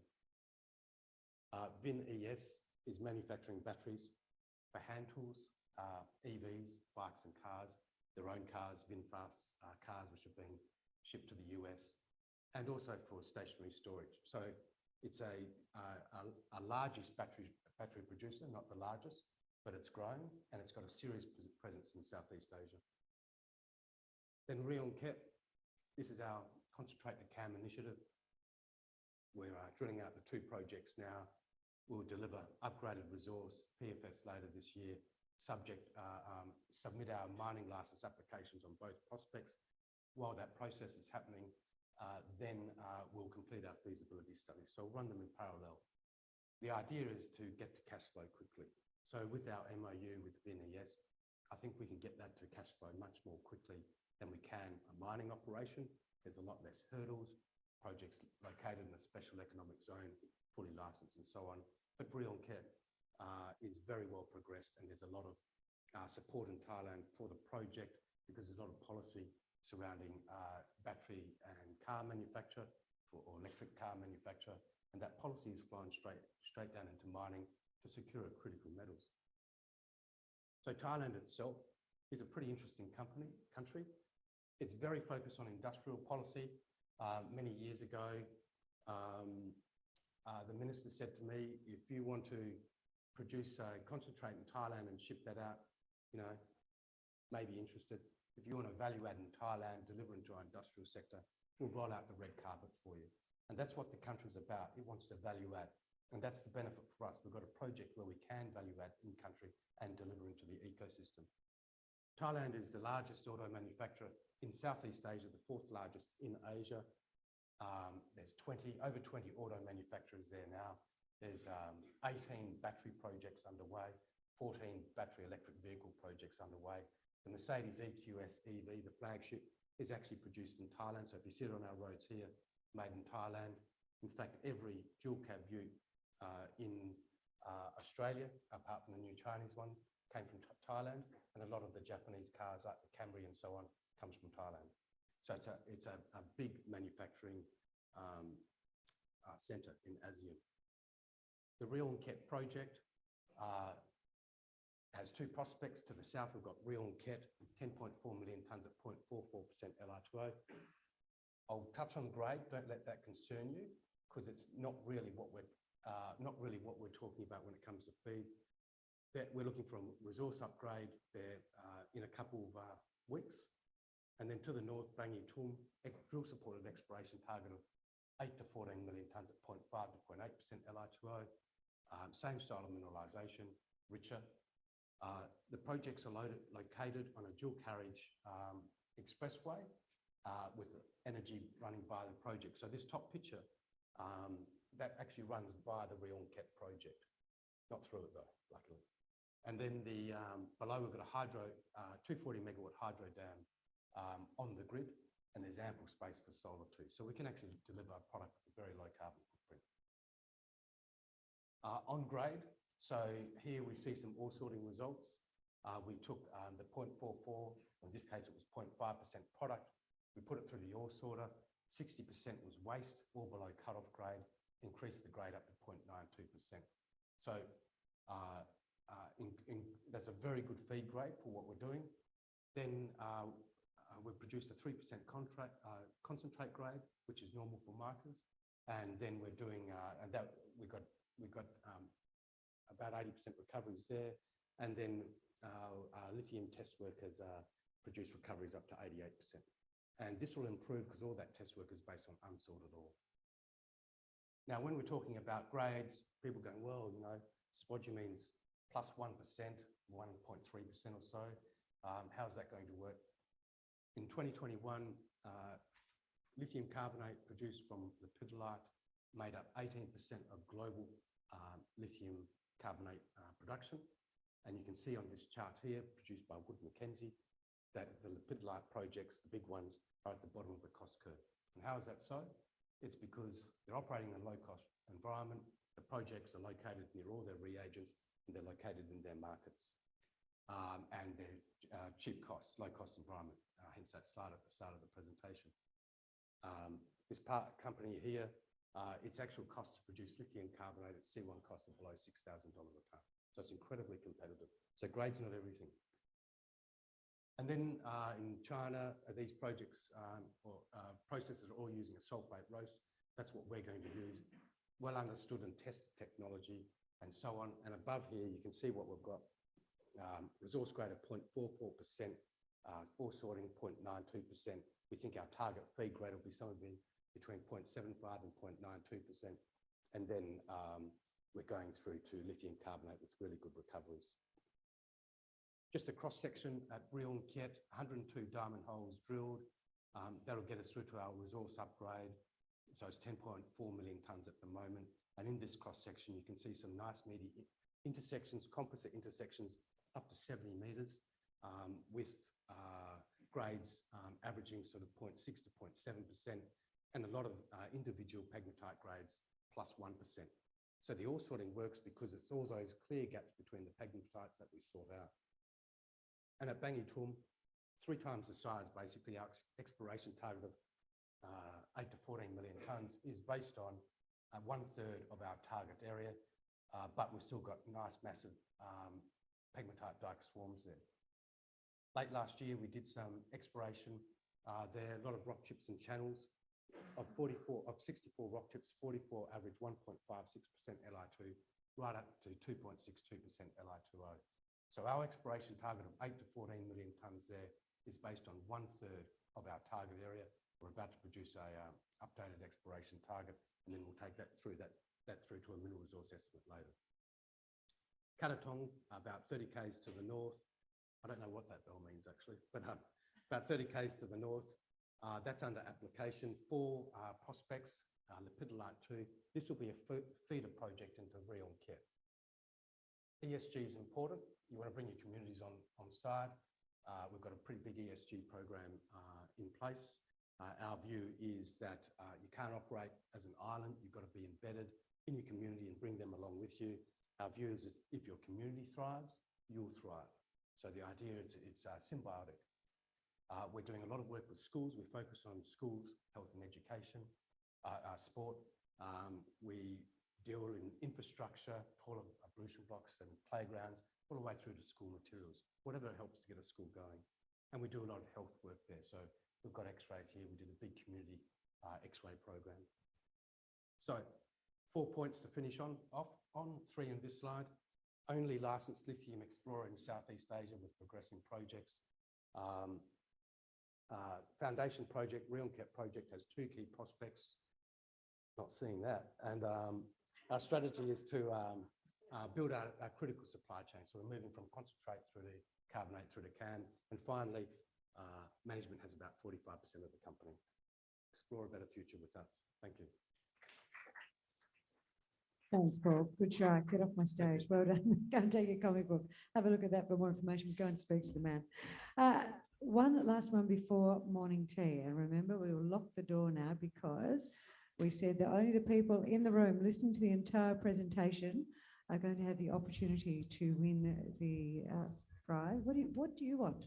Oh, Are you giving him back that? That would be handy, Paul. yeah, Fabulous. This is Paul Locke, everyone. Remember, he the organised one from Auntie Pam, if you want to know more about them. Right, we're going to go to South Australia now. And a metal we haven't heard a lot about at this conference. Silver, Investigator Resources exploration focus is located approximately 70 k's north of the rural township of Kimber on South Australia's Eyre Peninsula. They've actually expanded their target from what I read recently, on the back of some impressive assay results. Is that correct, back in May? Absolutely, and we've always got a few more coming at some stage too, Chrissy. So. Fantastic. Well, this man's going to tell us all about it. He's got years and years of experience. It's going to go for almost 4 decades. Am I allowed to say that? Yeah, thanks. Yeah, well, the more the better. The people at Wilson's told us the more experience, the better.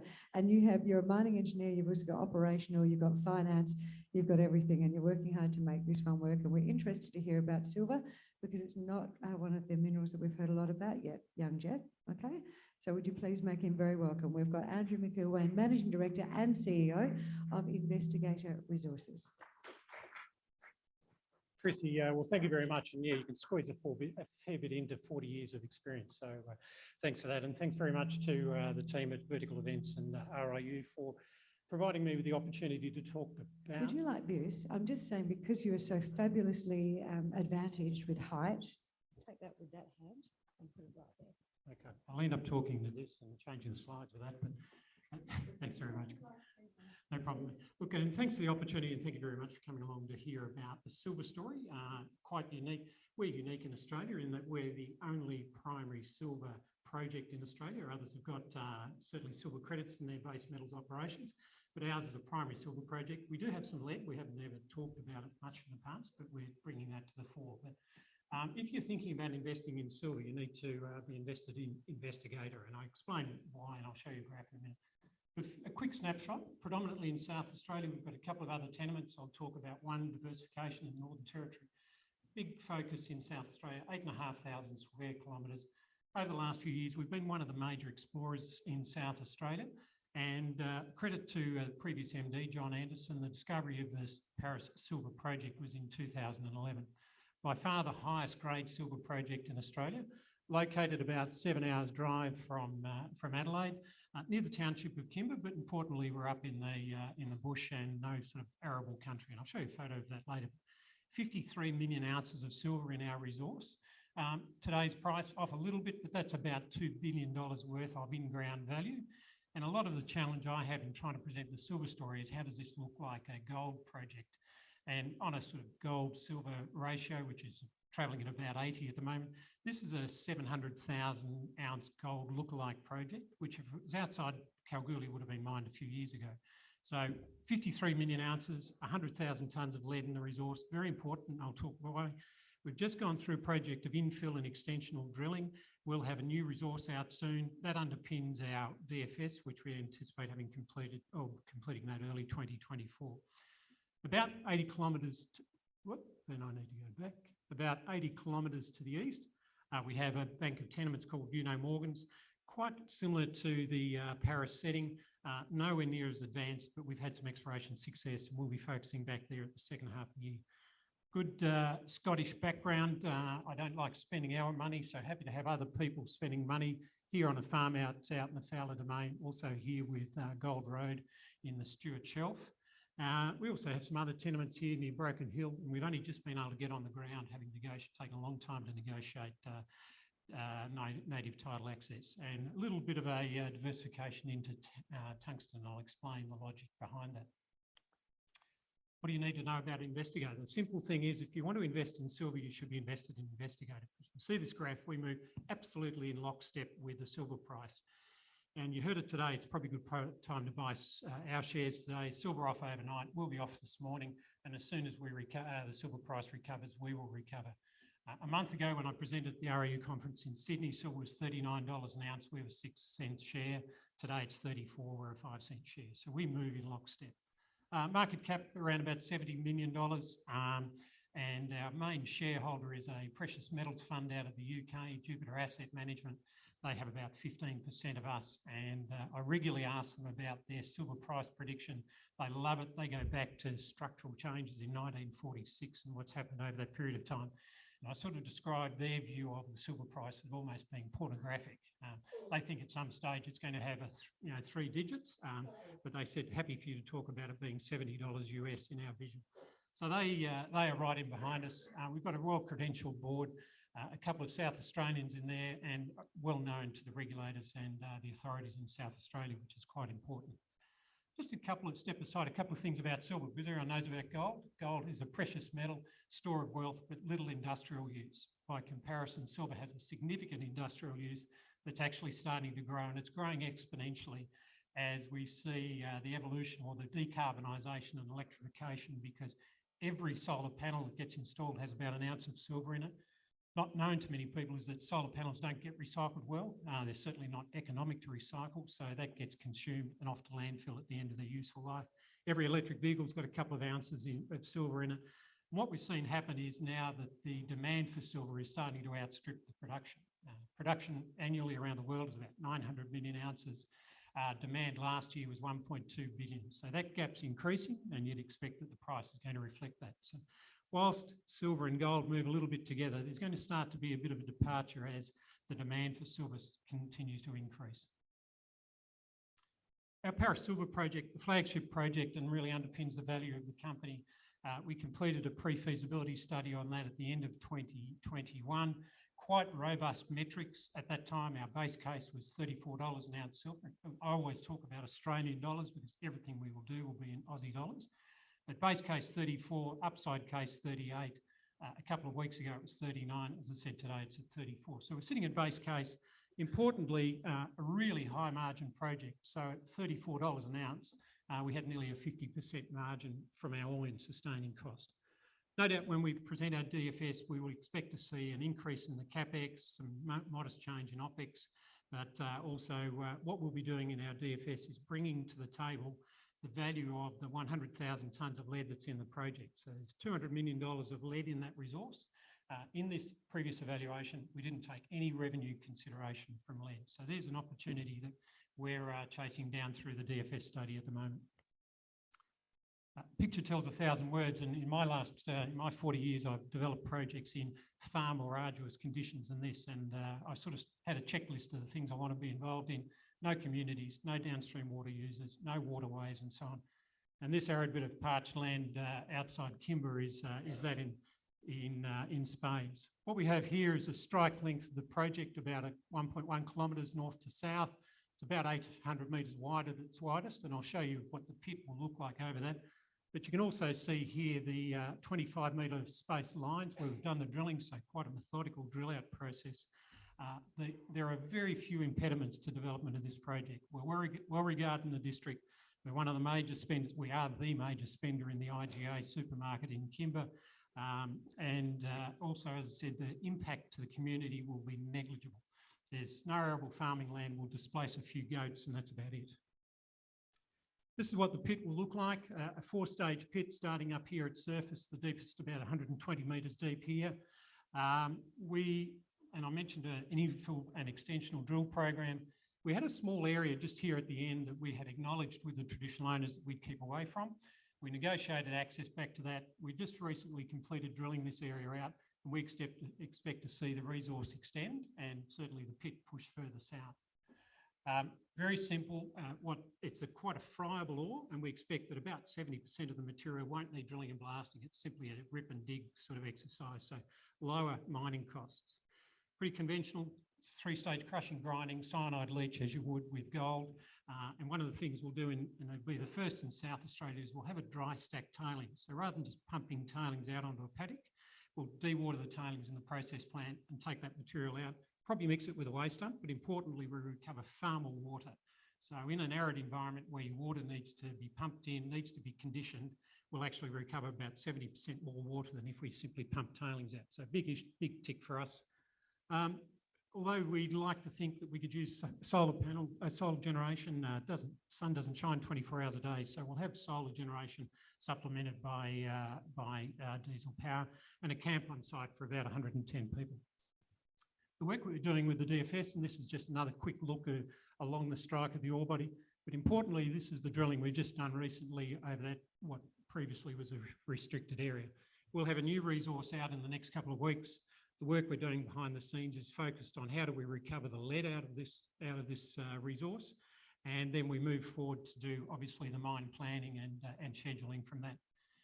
Probably the worst money I've ever spent is drilling water bores and all the things we have to do behind the scenes. I get no news flow out of it, but we've been able to identify the process plant water source, which is about 10 kilometres to the east of this. But importantly, we've drilled monitoring and dewatering bores in the pit in preparation for pit mining. So all that work's completed, and as I said, charging down the path of producing the DFS in early 2024. We're also, as I said, well known in South Australia. We've engaged with the regulators. They're not surprised they'll see a mining lease application come next year, and we're working with them to make sure there's no gaps in that as we present that.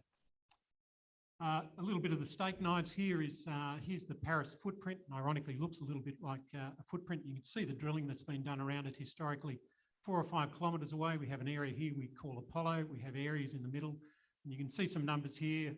This was a previous drill program, the highest grade silver intersection we've had outside Paris. We went back, couldn't replicate that, but we certainly kept getting silver up here. It's a bit of an unusual beast, and we'll go back again and drill it again, but all's not lost by any means.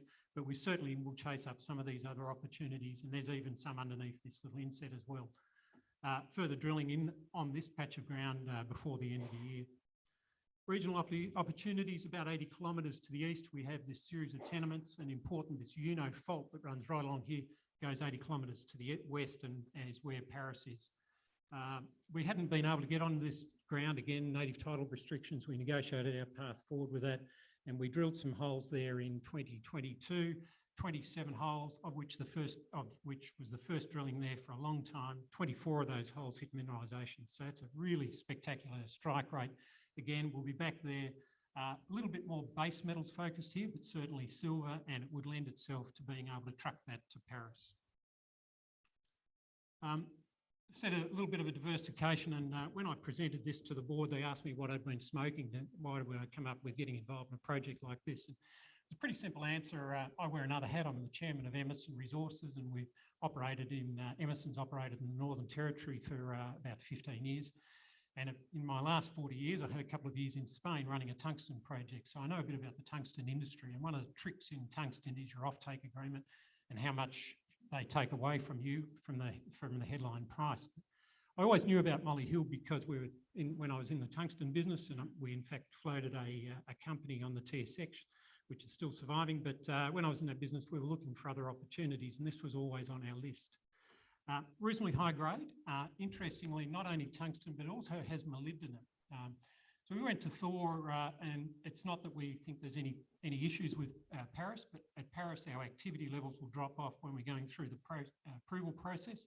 So something else to keep the team going. And we have a very, very capable exploration team. We thought we'd jump into this. We did a deal with Thor, who owned this project, to earn in. It's a really simple. We spent $1 million. We end up owning 25% of it. More stake knives. Whilst we get 25% of this tenement, they give us their 40% of the adjacent tenement, which has existing tungsten and copper resources on it. So should have explained, this is about 250 kilometres northeast of Alice Springs. Again, no landowner issues, no water issues, no downstream water users. As I said, tick my boxes. The beauty of this was the project did have a DFS that was reported to the market in 2018. The important thing is since then, the molybdenum price has skyrocketed. It was 15, went to 120, currently 6 at 60, and that'll get factored into our evaluation after we do our first round of drilling here. And we won't spend a lot of our own money. We've already got collaborative funding coming from the Northern Territory Government to do some work. And we will no doubt, if we need to move forward and develop this project, NAIF and NT and so on will come to the party as well. The story here is we'll have a new resource out by the end of this year after having drilled in August. Quick snapshot, you've heard it all before, but if you want to be invested in silver, Investigator is the place to be. Easy in, as I said, we're off a little bit today, but as soon as the silver price turns around, we'll be back. We've got the team that's done it before. Importantly, Jason, who's on the booth with me at the moment, has been with Paris since the start of the resource drill out, so he knows it well. We're well regarded in the South Australian industry and regulators. It's a tier 1 jurisdiction. there's a simple pathway to approvals for this project. And we've got a bit of news flow coming. As I said, we'll update the resource. We've got milestones. Lead recovery is going to be a key thing in the DFS. And as soon as we land that, we'll get that out. And as I said, watch Molly Hill. Thank you very much.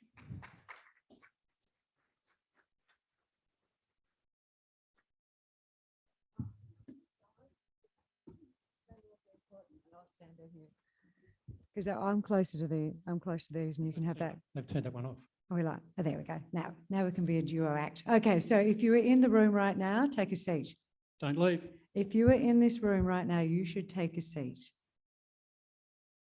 All right, now you haven't. That's all my instructions. If you cannot follow the instructions, I cannot help you with what is about to unfold. All right, and you don't have to put your hands in your head. You just need to take a seat.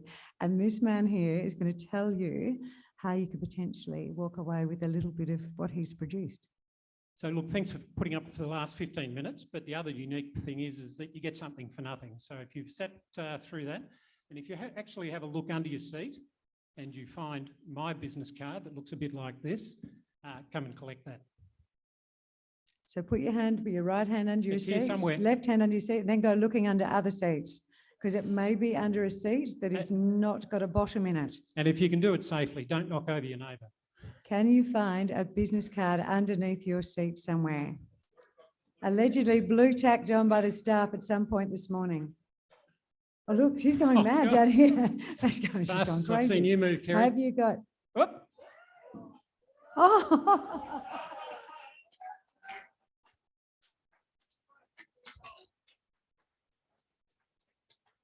Come on up here. Well, we all know this fella now. Jack, come on up. A long time ago, somebody gave me an ounce of silver and they said, hang on to this young fella because it'll be worth a fair bit in the future. Now, that was worth $5. Last year, this was worth $400. Today, it's worth $600. So, Jet, congratulations. And he has got the red. Well done. Good on you, Jet. That's brilliant. If you're here at the start, I'm going to let you go because we have got a truncated morning tea break. So I know you can do two things at once. Well done, buddy. And we'll get your appraisal of the first session a little bit later on. 15-ish minutes, I'll ring the bell, come back in, bring your morning tea. That was great. Can you put your hands together, everyone, as well, please, for Investigator? As he said, investigate them if you're into